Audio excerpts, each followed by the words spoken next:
there. Welcome to First Chapter Friday. My name is Virginia, and today I'm going to be introducing you to a book called American as Paneer Pie by Supriya Kelkar.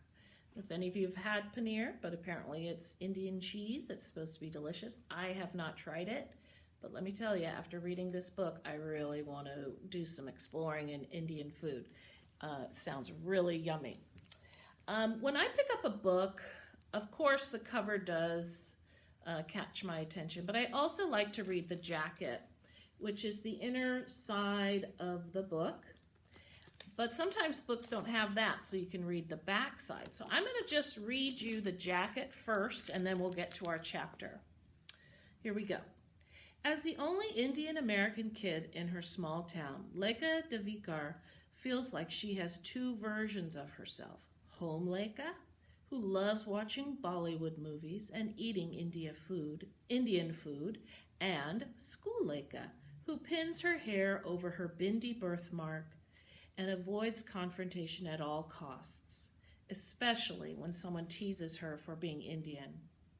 When a girl Lekha's age moves in across the street, Lekha is excited to hear that her name is Avantika, and she's Desi too. Finally, there will be someone else around who gets it. But as soon as Avantika speaks, Lekha realizes she has an accent.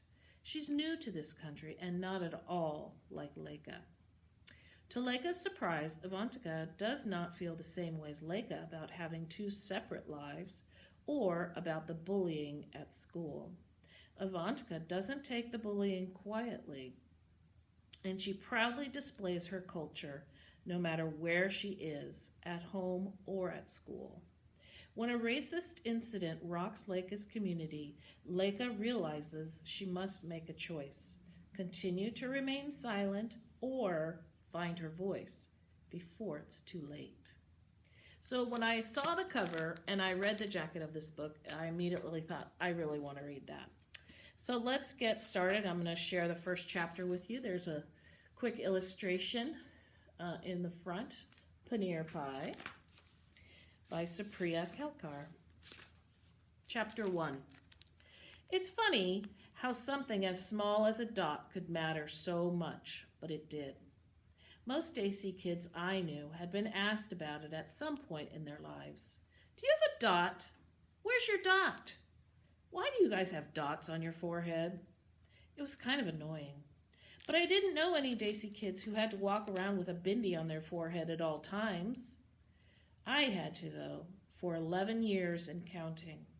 That's because mine was a birthmark.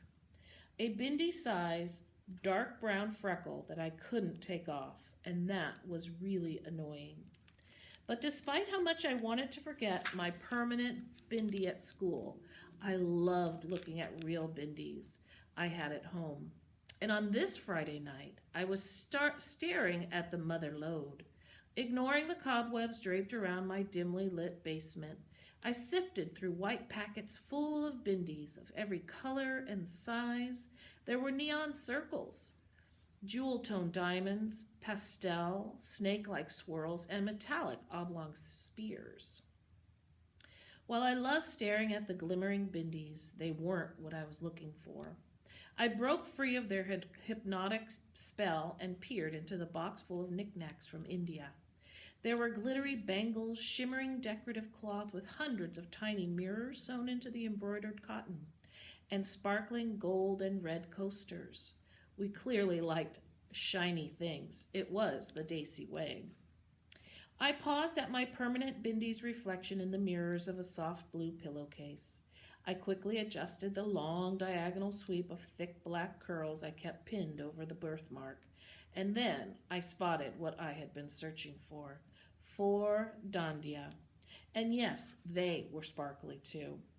I grabbed the wooden sticks that had been wrapped in green and orange fabric with ribbons of gold spinning around them and shut the box. It was just in time as thundering footsteps made their way down the stairs, getting louder and louder. You'd think it was a giant coming in search of whoever's beanstalk had invaded his yard. But it was just my next-door neighbor, Noah. He was as scrawny as me, but somehow his footsteps made him seem stronger. I had shown Noah a video from my cousin's wedding during our last trip to India almost 3 years ago. Our side is Marathi, and the bride's side is Gujarati. All 500 guests did Ras together.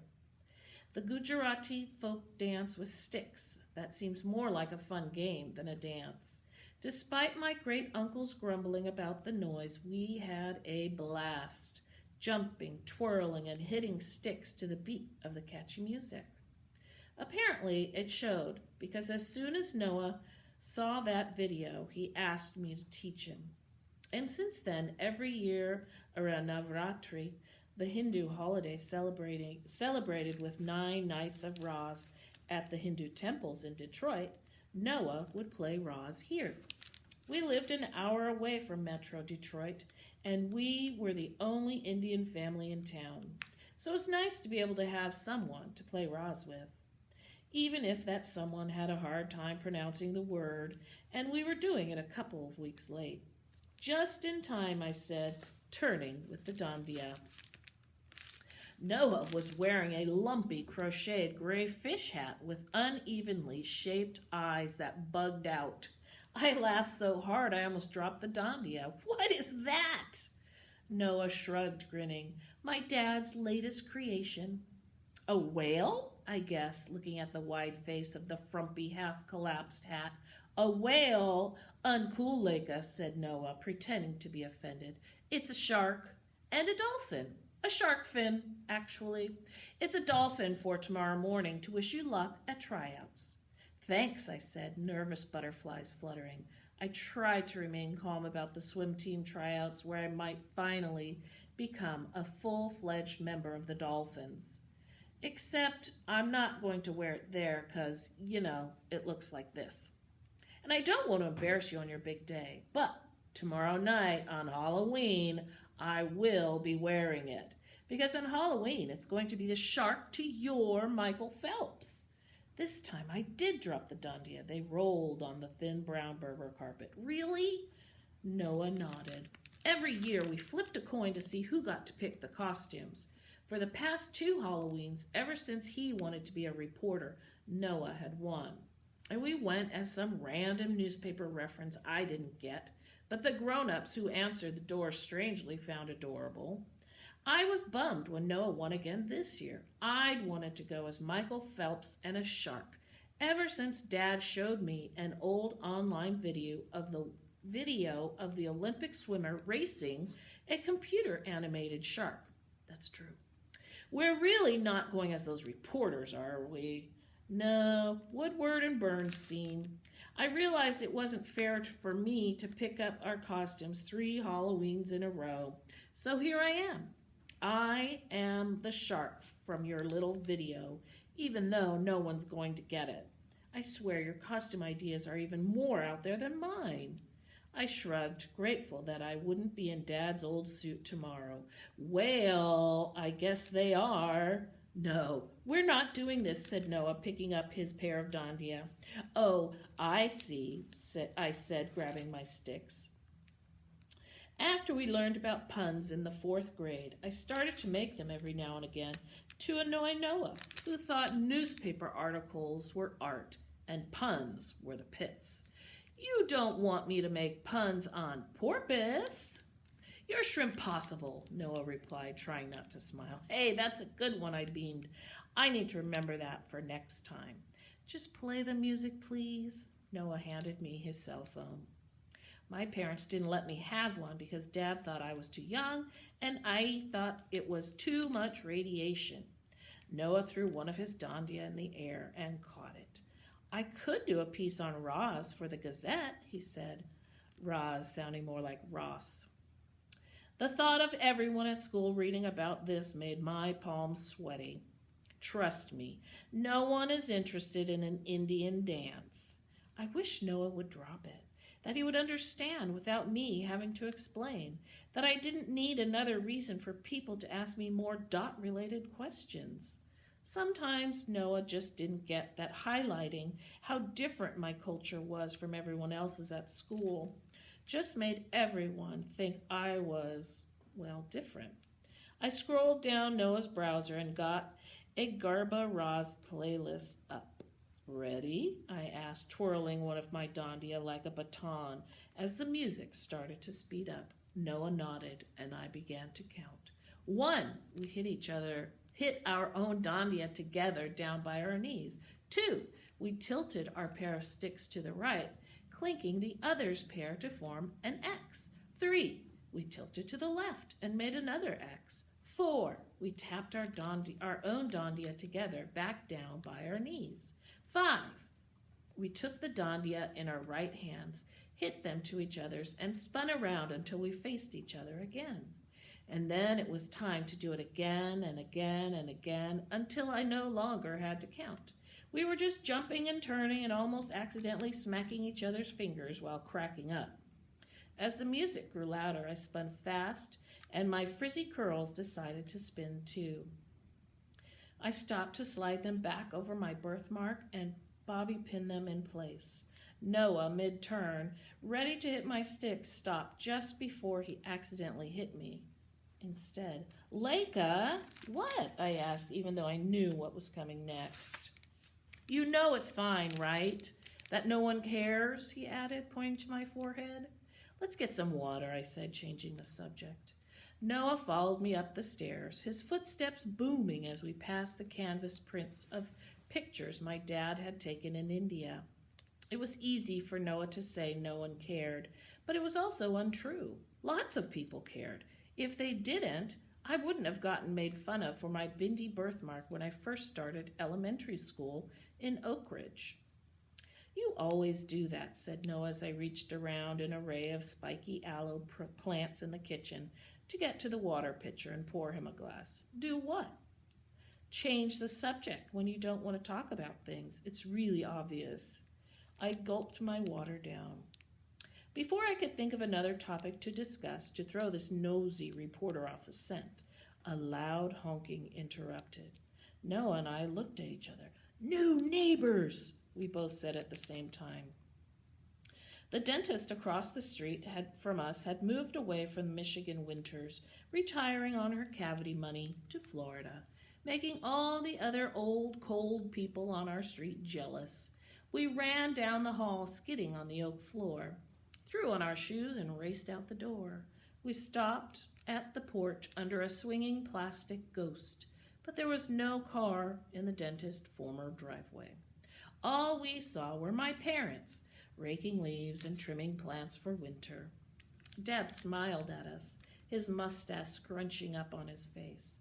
I gave a small wave and tossed her silky black hair out of her eyes. I was watching her hack at the dead sticks on the rose mallow with shears when another honk startled me. It was coming from a car to our right in Mr. Giordano's driveway. Mr. Giordano was bent over a sign in his yard, struggling to get its metal feet into the hardening soil. Satisfied, he got into the car, and the driver pulled out of the driveway. I could finally see the sign, but it wasn't too exciting.